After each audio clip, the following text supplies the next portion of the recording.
Historicamente, o mundo sempre teve muitos elementos femininos sendo enaltecidos, fazendo parte do dia a dia dos elementos, das conversas, das definições. Por exemplo, se usa a expressão mãe natureza para falar da natureza, o que não é nada muito estranho, afinal todo mundo, homens, mulheres, qualquer pessoa no mundo nasceu de uma mulher. Bom, mas por que a gente está falando isso logo na abertura aqui do programa? Vamos falar sobre mulheres? Não, não vamos. Somos 3 homens aqui e não podemos falar sobre a mulher com tanta propriedade, porque não somos mulheres. Mas a gente vai falar de uma coisa ligada ao feminino, que não é propriedade só das mulheres. E a gente vai falar do feminino dentro da liderança. Que aspectos do feminino precisam ser incorporados pela liderança, inclusive por homens. Mas claro, a gente já está um pouquinho mais tarimbado, 3 homens casados com mulheres, por acaso, né? 2 deles com filhas. Então a gente pensou, acho melhor convidar uma mulher para nos ajudar a temperar e equilibrar essa conversa. Então no episódio de hoje, onde nós vamos falar sobre liderança feminina, a gente vai ter uma convidada, vocês já vão conhecer elas, ou já vão conhecê-la. Bem-vindos e bem-vindas a mais um episódio de Quando Comi o Cérebro de Sócrates.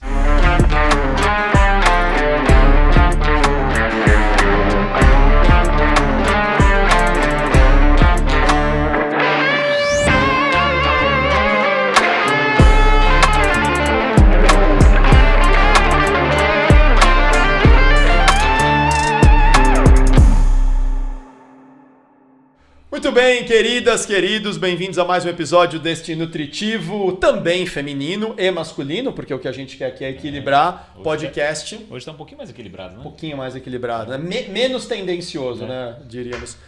Esse podcast canibal, como diz o Júlio, porém nutritivo, quando comi o cérebro de Sócrates. Mais uma vez, estou aqui com os meus comparsas, Pailu Soares. Testemunhas. Hoje a gente pode alterar o nosso texto, em vez de ser conversa equilibrada, seriam equilíbrios do feminino e masculino na história do dia de hoje, né? Do dia de hoje e especialmente da liderança, né? Tema tão importante. Julião, tudo bem contigo? Joia, maravilha. Então, maravilha. Vamos lá.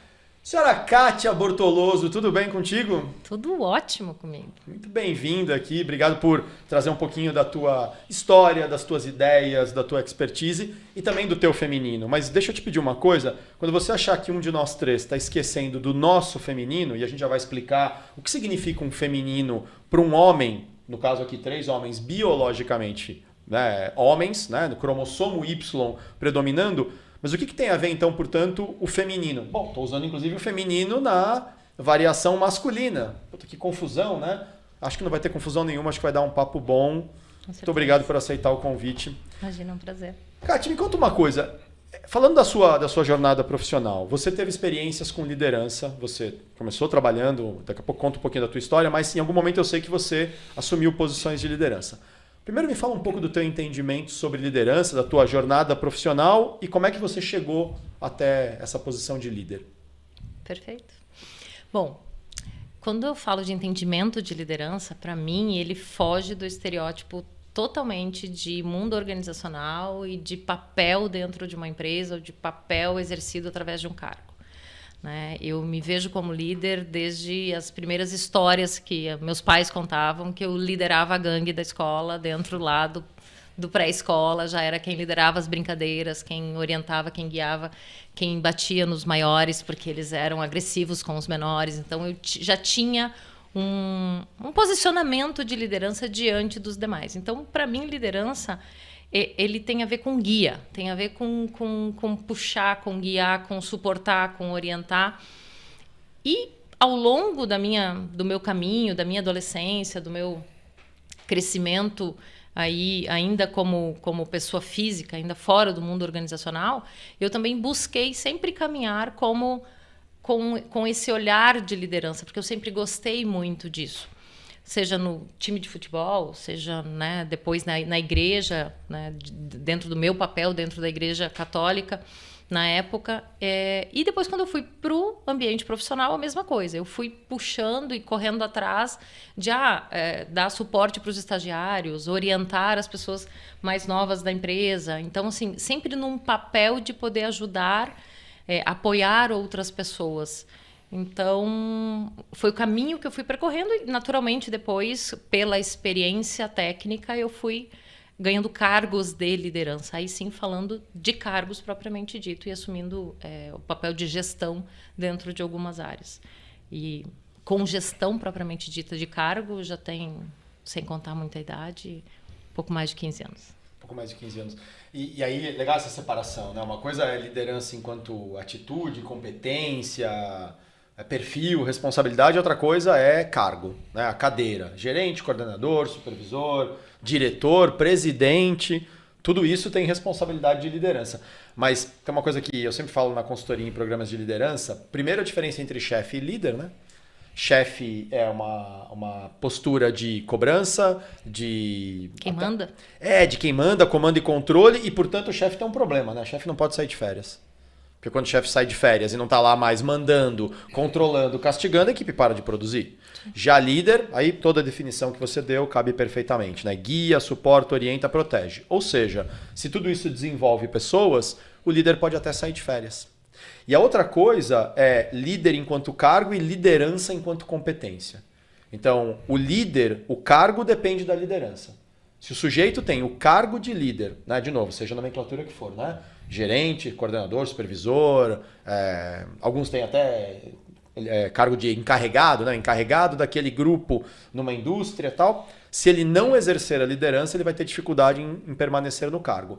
Já o ato de liderar não depende de cargo.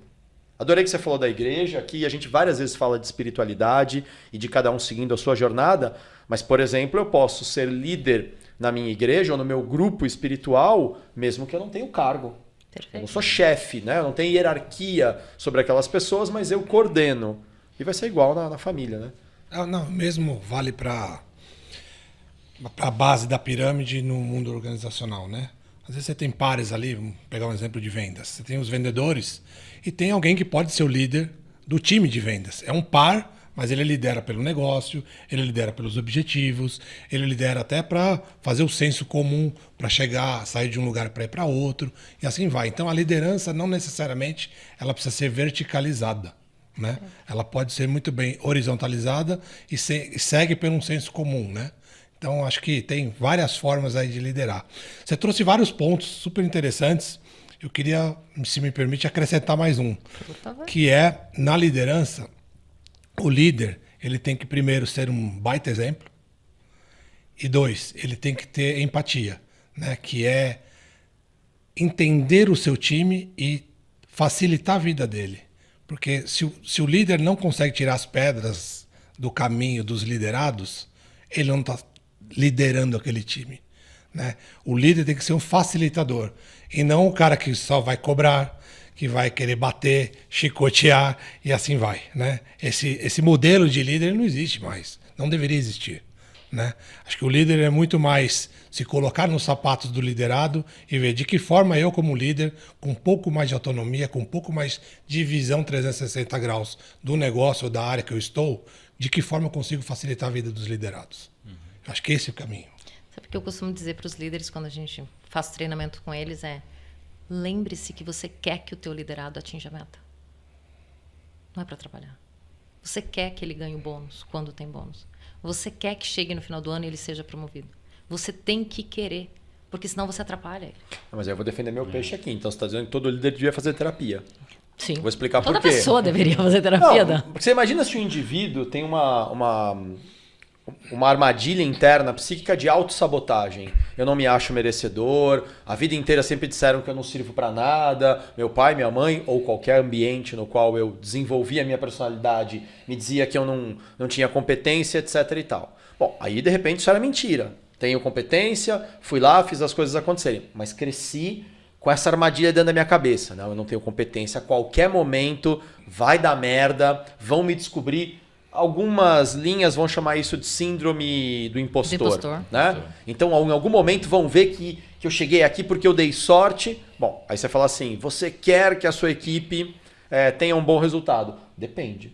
Se o indivíduo tem uma autossabotagem incutida na sua psique, no fundo ele quer que a equipe vá mal para ele poder dizer, sabia que eu não ia conseguir liderar esse pessoal, sabia que não ia dar certo, sabia que eu não levava jeito para isso. Então, para um pouquinho. Como é que você vai colocar alguém para liderar pessoas se esse indivíduo não lidera direito nem ele mesmo? Obrigado. Eu tô batendo na mesa e eu tô tomando bronca do Pai Lu, porque eu tenho mania de ficar batendo na mesa. É que reflete no microfone. Pois é, não, e vida real, né? Porque eu tenho mania mesmo de bater na mesa. E é isso, se eu não perceber que eu bato na mesa, das duas uma. Ou eu vou continuar batendo na mesa, ou eu vou tomar bronca aqui no modo, né, no sentido mais simples. O Pai Lu vai fazer assim pra mim, não bate na mesa, e eu vou dizer, pô, tá pegando no meu pé, mas eu sei que eu bato na mesa. Então, só para pegar o gancho aqui, como é que o indivíduo vai liderar os outros se ele não consegue liderar nem a ele mesmo? E como é que ele vai liderar a si mesmo se ele não tem o bendito, porque eu acho que isso é bendito mesmo, né, autoconhecimento, a bendita self-awareness, né, a autopercepção. E aí, de novo, se a gente vai falar então de se perceber, é preciso se perceber completo. E completo é o indivíduo que aceita e acolhe os seus aspectos psíquicos masculinos e os seus aspectos psíquicos femininos. E nós não estamos falando aqui de gênero, por exemplo. Então o sujeito tem que ser meio feminino nas suas atitudes e meio masculino? Não, a gente nem está discutindo aqui identidade de gênero, orientação sexual e nem condição biológica. Agora, vamos partir de uma premissa. Sim, um homem, vou ficar por enquanto só na definição biológica, tá, gente? Só parte genética. Um homem é diferente de uma mulher. Há necessidades diferentes fisiológicas. O homem não menstrua, por exemplo. O homem não tem útero. O homem não tem trompas. Os hormônios. Os hormônios femininos são diferentes do masculino. As mulheres, por outro lado, têm seios. Isso tem uma questão de... Me ajuda a entender melhor a estrutura, né? De hormonal mesmo. Hormonal, mas... Tem estruturas, né, na região dos seios que são diferentes. E, por exemplo, uma pancada, uma bola que bate num jogo de vôlei na região dos seios da mulher dói de um jeito que não dói nos homens. Em compensação, a famosa bolada no saco pra gente é fatal, né? Dói muito mais. Então, o ponto aqui é, primeiro, somos diferentes? Somos em vários aspectos. O que não quer dizer que nós não possamos buscar uma equidade. Mas nós estamos tentando ir para uma discussão que vai além disso. Vai na completude do indivíduo.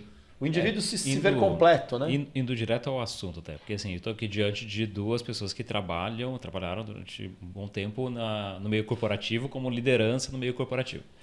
E liderança, complementando tudo que vocês já falaram, que eu concordo plenamente, é liderar e cuidar de pessoas. Né?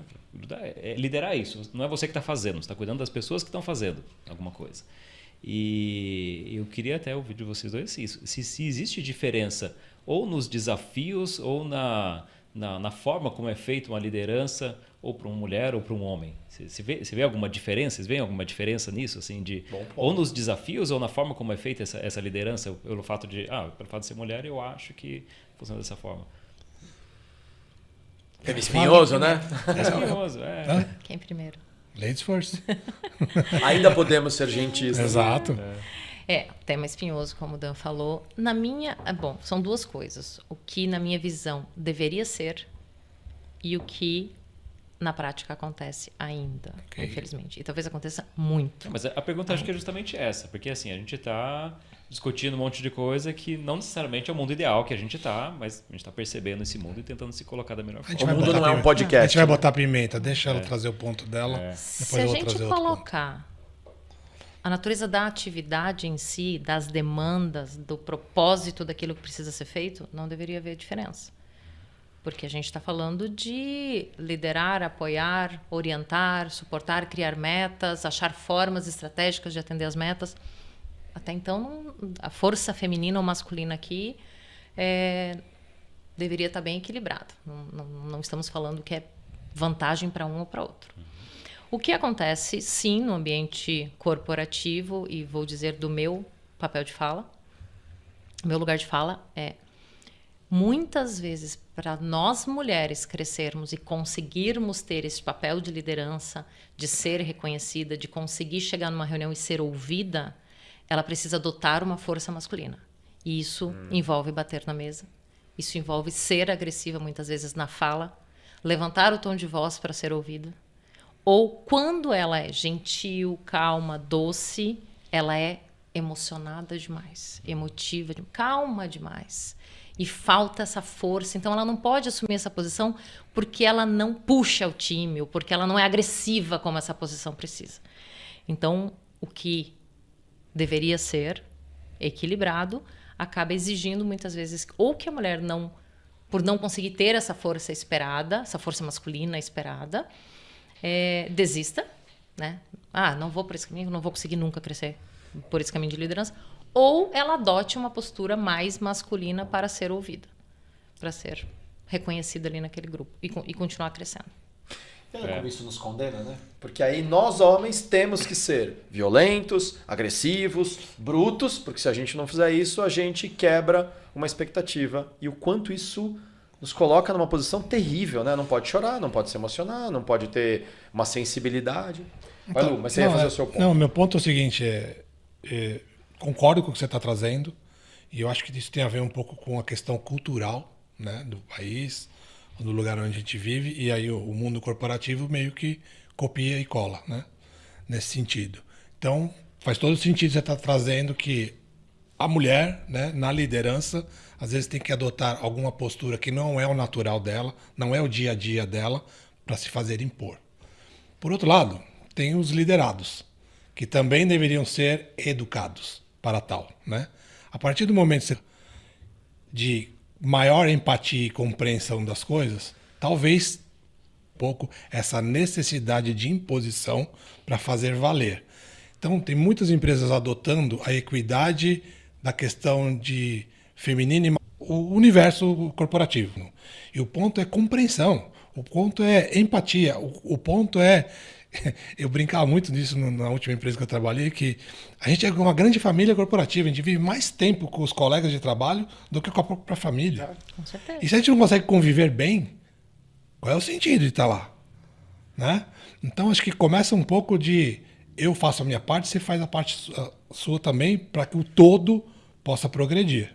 Se eu tenho que fazer sempre a liderança verticalizada, ou seja, eu tenho que me impor, eu tenho que gritar, eu tenho que ameaçar para poder fazer valer algo, tem alguma coisa estranha nos liderados, ou na cultura da companhia, ou até na pessoa que está liderando o time.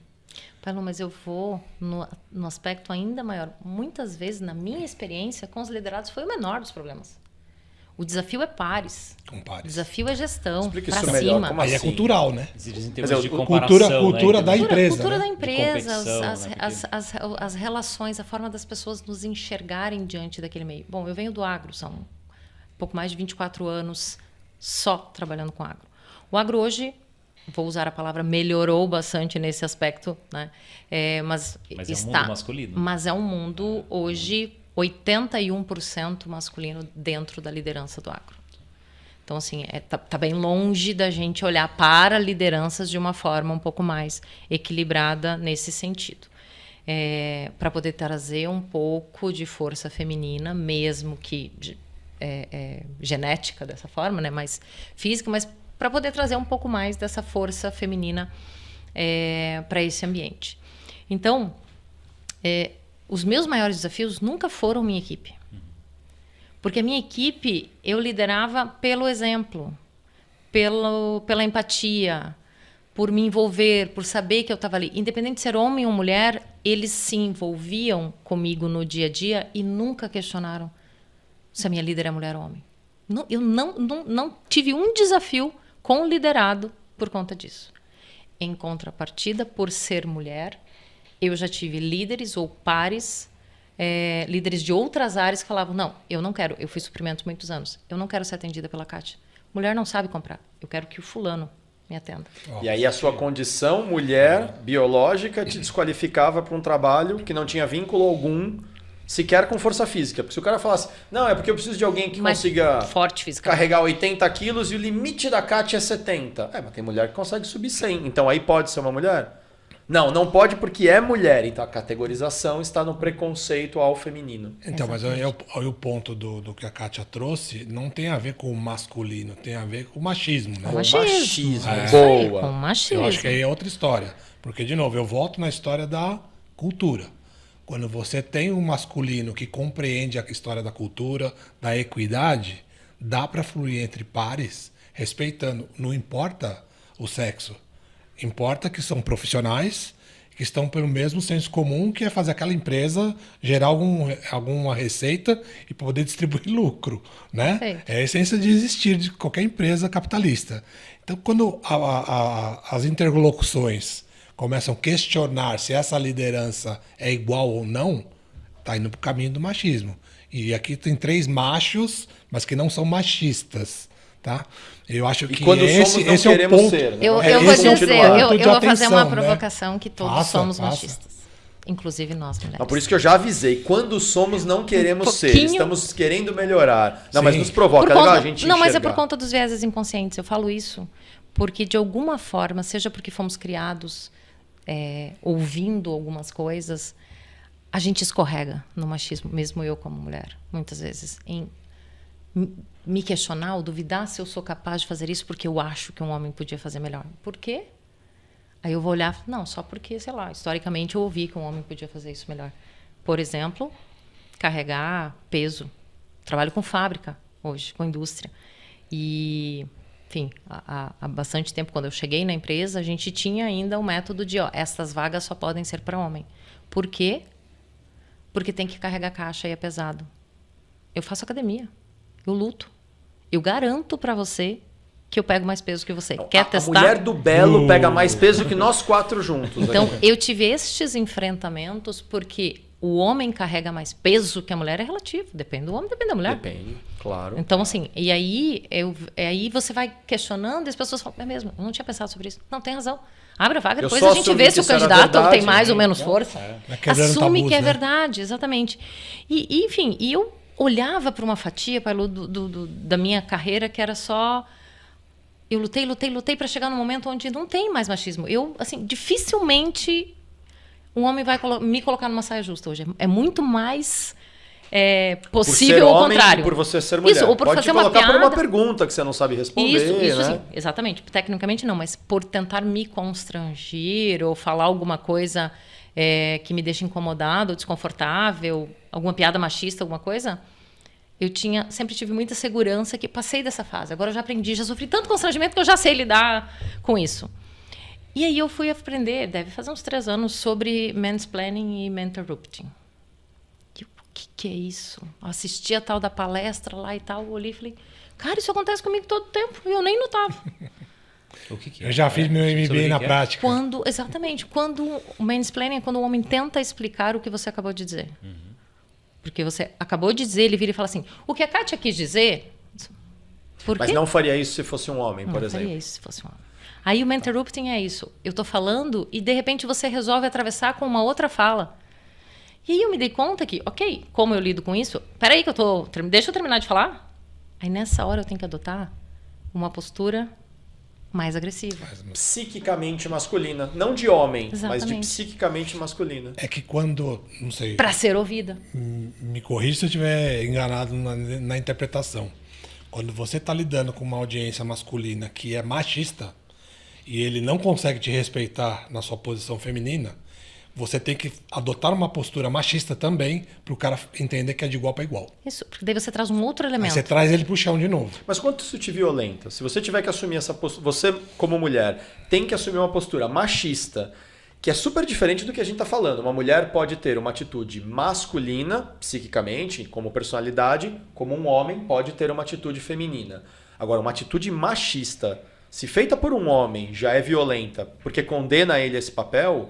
Uma atitude machista feita por uma mulher deve ser devastador, Kátia. Então, hoje não machuca mais tanto, porque já machucou muito. Tá. E eu costumo dizer isso. Eu costumo dizer isso quando tem outro... Desenvolver o músculo, né? Exatamente. A forceps, você vai falando, não, peraí, eu preciso me defender assim, eu preciso me defender assado. E não é só o homem machista que faz isso. Eu vou pro viés inconsciente de novo. Tem gente que faz e quando... E não era a intenção fazer. Mas fez porque, tô acostumada, o que a Kátia quis dizer. Aí você ajuda, que é o tal do letramento. Você ajuda e fala assim, não precisa explicar. Eu já expliquei. Claramente eu falei, não precisa explicar. E eu tenho um amigo, por exemplo, que não é machista. Conheço ele há anos, sei que ele não é. Ele é uma pessoa que, assim, nossa, embora todo mundo tenha um pouquinho, não é a intenção dele ser machista. E aí um dia ele fez isso, eu falando, e ele me interrompeu. E aí me interrompeu de novo. E aí numa outra fala ele me interrompeu de novo. Eu virei para ele e falei assim, vai deixar eu terminar de falar? Aí ele, tá, Kátia, desculpa. Ele saiu dali e disse assim, obrigada. Obrigada que tu fez aquilo. Não era a minha intenção. Desculpa, juro pra você, eu nunca mais vou fazer isso. Falei, você não faz isso com os caras. Isso que eu ia Você te perguntar. não faz isso na reunião com os homens. Por que agora- você E a faz? gente faz uns com os eu vou- outros isso, tá? Só Agora pra eu te vou, avisar. agora eu vou fazer uma pergunta aos universitários, que é você. Sobrou. Do ponto de vista psicanálise. Ele não é machista porque a Kátia está dizendo que o conhece como ser humano e no dia a dia ele não é machista. Mas ele é um machista inconsciente, que quando no grupo ele percebe que o feminino, no inconsciente dele, não tem o mesmo equilíbrio, né? Não é páreo, então ele tenta complementar. Mas ele está sendo machista. Sim, só que pode ser. inconsciente. Como a gente fala, falta sem querer também é falta. Exato. Né? Mas é bem diferente quando isso é inconsciente e não é porque ele...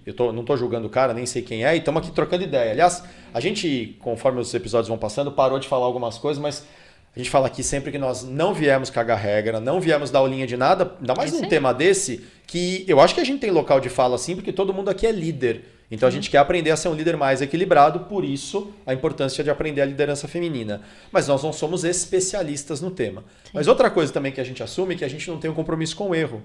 Certamente, a hora que eu ainda mais num tema como esse, que tem as suas cascas de banana pra gente escorregar, eu vou assistir o episódio depois dele publicado e vou dizer, putz, grila, não foi legal. Mas a grande questão é que a gente não tem nenhum problema de voltar e falar, se for preciso, no próximo episódio. Pessoal, putz, falei uma bobagem, né? Erramos e tal. Depois conversando com a Kátia, com o João, com a Maria, com quem quer que seja nos bastidores ou assistindo o episódio, eu vi que errei ou alguém comentou nas postagens que a gente mandou mal. Tem razão, eu fui olhar e eu dei uma informação errada, tive uma postura que nem eu queria ter. Bom, falta sem querer também é falta. Então a questão inconsciente pode acontecer sim. Ele pode vir de uma família extremamente machista, ele pode vir de uma crença, inclusive escolar, de que se ele não for macho, ele não vai conseguir se estabelecer, porque se ele é delicado, os amiguinhos, isso graças a Deus está mudando muito, muito. Eu vejo pelos meus filhos que estão em idade escolar, não tenho obviamente a leitura de todo o universo infantil, mas tem uma boa amostragem. Está melhorando. Na nossa época era muito pior. Você não podia ter um sinal de sensibilidade que você já era bicha, viadinho e com um agravante. Bicha, viadinho era uma questão que te desqualificava. Não era assim, eu acho que você é bicha porque eu acho que você sente prazer por outro homem. Não, bicha era uma questão de você é pior do que os outros. Pejorativo. Se você é bicha, pejorativo. O que hoje também vai melhorando. Cara, pera um pouquinho, você está falando que ele é bicha, mas tá, e se ele... Bicha nem é a expressão correta, mas vamos ficar aqui com, às vezes, a linguagem da rua. Tá bom, ele é bicha. O que você quer dizer com bicha? Ah, que ele gosta de... Ele é homem e gosta de ficar com outros homens. Ah, e? Não, então. Então tá, é isso. E aí caímos na mesma questão. Tá, porque ele gosta de outro homem, ele não sabe fazer conta de matemática? Porque ele não gosta de outro homem, ele não é capaz de carregar peso? Porque ele não gosta de outro homem, ele não é capaz de fazer uma boa negociação? Onde é que isso entra nas competências comportamentais? Lugar nenhum. Entrou durante muito tempo nas crenças limitantes preconceituosas. Bom, mas nós estamos falando aqui de mulheres. Então você tem razão. Pode ser sim inconsciente. No jeito que você descreveu, cara, me parece que ele não teve o objetivo de te desqualificar. Não é que ele calculou, tá, então eu vou fazer esse comentário para dar uma enquadrada nela e dizer para ela, fica no seu cantinho. Mas acabou dando na canela dela. Sabe onde é que está a diferença? Gente, quando o indivíduo é alertado e ele diz, pera, desculpa, não, se eu fiz isso, eu não queria fazer. O que é diferente do simulado. Pô, cara, você foi machista. Eu, machista? Pronto, começou agora a vitimização. Tá sendo machista de novo. Pô, você só tá jogando mais merda em cima da merda. Agora, se eu fizer aqui um comentário, e devo ter feito aqui algum que talvez você tenha dito, podia ter dito de um outro jeito. E você diz pra mim, isso aí que você falou desse jeito, se você falasse de um outro jeito, eu não ficaria chateada. Putz, espera, eu não queria que você ficasse chateada. Você ficou? Então tá bom, desculpa. Acho que eu posso fazer diferente. Outra coisa é, lá vem essas mulheres com esse... Agora bati na mesa de propósito. Lá vem essas mulheres... Pronto, lá vem essas mulheres é um estereótipo. Exatamente. E aí aconteceu uma coisa recentemente, não sei se vocês acompanharam, não sei se você acompanhou como uma líder mulher. Teve um jogo de futebol, Campeonato Brasileiro de Futebol. E aí teve um jogo, vou falar o time porque foi público, do Vasco, eu só não me recordo contra que outro time foi. E a profissional que estava no VAR, no árbitro de vídeo, era uma mulher. E aí, ao final do jogo, acho que o Vasco perdeu, se eu não estiver enganado, e o técnico foi ser entrevistado, e o comentário dele, aí se eu errar aqui as palavras, o bom é que o Google tem o registro e o vídeo disso, né? Mas foi realmente uma postura muito machista. Ele disse assim, não sei o que, é complicado e tal, porque também, né, você tem uma mulher no VAR. Bom, pois foi ser questionado, ele quis dizer, não, eu não disse que o problema é ser mulher, eu quis dizer que você ter uma só pessoa ali no VAR faz com que toda a decisão esteja em cima de um único indivíduo. Tá, mas de qualquer maneira, você qualificou mulher? Bom, agora vamos desconstruir isso. Rodada anterior, tinha acontecido alguma coisa, o Vasco também se sentiu, o técnico se sentiu injustiçado em algum lance também que foi analisado pelo VAR. Pois bem, ele deu também uma entrevista reclamando. Como que ele se referiu? Porque a pessoa que está lá no VAR, ela errou, né? E aí é difícil. Ué, por que quando é homem é pessoa, quando é mulher? Peraí, isso para mim é muito categórico. Quando é homem, é genérico. Quando é mulher, aí a gente qualifica que é mulher, isto é um machismo. Se ele fez isso de propósito ou não, eu vou acreditar no ser humano e entender que ele apenas tem uma formação cultural machista. Né? E às vezes o viés inconsciente mesmo, tá Exato. ali. Tá enviesado, mas não é Mas proporcional. fez. Mas fez. Mas fez. Se ele vai lá, levanta e fala assim, gente, desculpa, tem razão, pisei na bola. Putz, realmente, a hora que é uma mulher eu categorizei, então eu vou tomar mais cuidado. Mas não foi o que ele fez. Aí ele tentou dar uma explicação que ficou mais esdrúxula ainda. Resultado, ele foi mandado embora do time. Se ele tivesse admitido que ele errou, ponto. Mas não, tentou consertar justificando o erro. Né? Aí não tem como. Porque é isso, gente, ele está assinando embaixo aquilo que ele errou. E até uma postura de que não vou fazer diferente, não tenho interesse de assumir erro nenhum, e, enfim. Falei, tá falado. É que, assim, o ser humano, ele está em constante adaptação, né? Todos. E no caso dos machistas, é um desafio, né? Porque se secularmente foi sempre machista, exemplo do futebol, por muitos e muitos anos, só homem jogava futebol. Muito. O futebol foi permitido para as mulheres, ou deixou de ser proibido para as mulheres em 1978. Pois é. Oficialmente permitido. Outro dia. Olha que loucura. Exato. Então, o que acontece? Tem muitos ainda que vivem do resultado de outras gerações, né? Como é que o cara vai conseguir mudar a chave de um dia para o outro? Sim. Então, ele repete o que veio da geração anterior, né? É isso aí.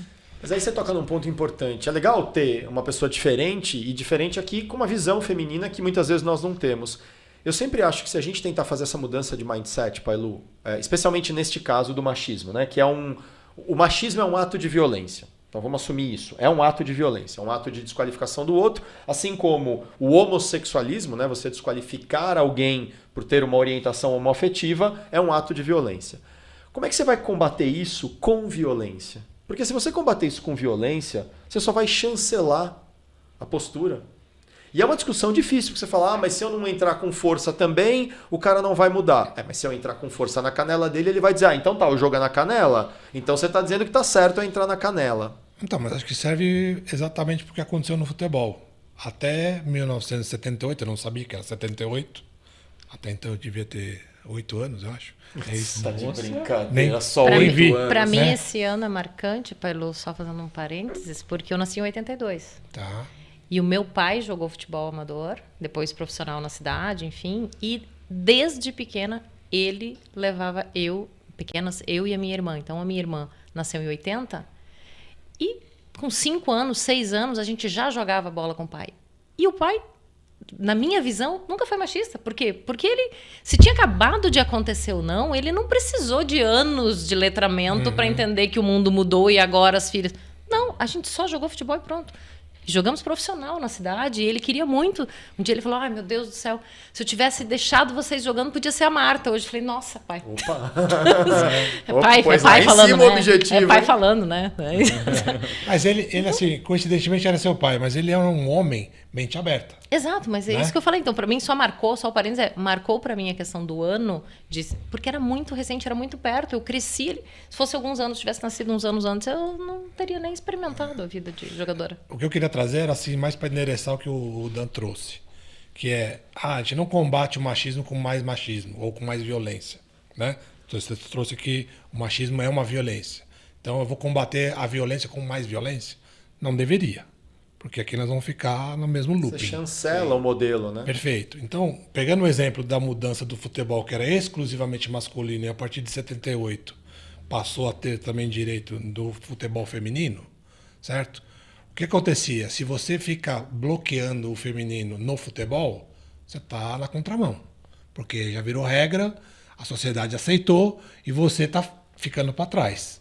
Da mesma forma que o cara aplica o machismo no mundo corporativo, e outros machos masculinos, não machistas, condenam o machismo daquele ser humano, ele vai começar a diminuir. Porque ou ele se adequa, ou ele cai fora. Esse é o ponto. Então, na verdade, tem que ter uma conscientização das pessoas. Isso. Principalmente dos iguais. Ou seja, somos todos masculinos, mas tem um machista no meio. Tem que ser o masculino falando pro outro masculino, cara, não cabe mais. Não cabe mais isso aqui. Entendeu? Uma roda de amigos. Do que um feminino tentando fazer um papel masculino de imposição ou de ser machista para poder combater o outro machista. Não vai chegar a lugar nenhum. É mais difícil. É um desgaste violento, né? Mas olha o que o Pailu tá falando. O peso de repente, o Pailu tá falando e tem uma fala machista sobre uma mulher, sobre uma par, sobre alguém do meio de vocês. E você vira para ele e fala assim, Pailu, não cabe mais. Não é legal isso aqui. E interrompe essa fala, a gente começa a reverberar dentro de um movimento onde eu não vou mais ficar falando porque o Danilo não vai aceitar essa fala, o Júlio não vai aceitar essa fala. Então eu começo a pensar, será que eu posso falar nessa mesa porque a galera não vai gostar muito? Ele começa a repensar os próprios atos. Diferente de eu, mulher, no meio da mesa, falar assim, olha, ei, peraí, por que você está falando assim? Aí, sem apoio. E é o que a gente sempre fala. A importância do apoio dos homens dentro do ambiente machista. A importância dos homens ajudarem a mudar isso. Ajudar outros homens a evoluírem. Se você já evoluiu e ele não, ajuda ele a fazer esse caminho. Justo. Tu tem uma força muito maior, às vezes, do que uma outra mulher falando isso. Em vez de condenar, ajuda ele. Eu quero colocar um ponto aqui. A gente gravou, não sei como é que vai ser a ordem de publicações, às vezes pode mudar um pouquinho, mas a gente já gravou um episódio sobre o Doppelganger, né? Que é sobre... O mote era o seguinte, imagina que você entra numa sala, né? Você entrou lá e quando você entrou lá, tinha outro você. Você entrou numa sala, tava a Kátia lá. Como assim? Tava a Kátia. A terminologia Doppelganger é um termo alemão, né? A gente falou na época, tal, que seria o outro eu, um andarilho seu pelo mundo. Pois bem. Aí você entra nessa sala, tem um outro você. E eu estou falando isso para pegar o mote que o Pailu falou. Poxa, se nós homens, e aí corroborado com o que você falou, fizermos um trabalho junto com as mulheres, o mundo vai diminuir essa doença do machismo, ismo como uma coisa doente, né? Ou a machite, né? Para ficar ainda mais doente, né? E nós vamos ter um mundo mais saudável. Tá bom, mas aí a gente pode ter algum homem falando assim, nossa, que bobagem. Pode estar nos escutando e falando assim, nossa, que bobagem. Não vejo problema nenhum nisso, é frescura. E a gente pode achar isso atrasado dele ou não. Ele é que pode achar que a gente é meio bobo. Tá bom. Agora imagina que a gente possa virar para esse cara e falar assim, amigão, vem cá. Mas essa sua necessidade de toda hora ser forte, firme, macho, violento, etc. e tal, também não te cansa? Você não tem vontade de chorar de vez em quando?